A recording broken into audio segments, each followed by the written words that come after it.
Hello everyone, welcome back to our YouTube channel. In this video, we are going to see how to restart Windows installer services on Windows 11 computer and Windows 10 computer.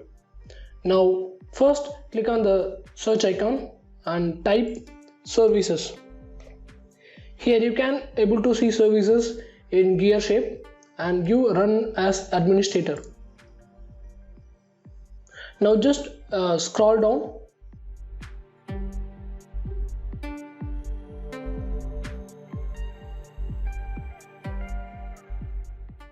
Now just right click on Windows installer and give a restart if you can. And if I give a start, I can able to see the option restart is enabled.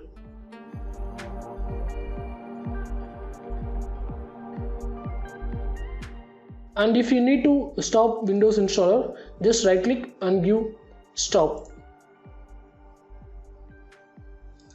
And this is how we need to start or reset Windows installer on Windows 10 and 11 computer.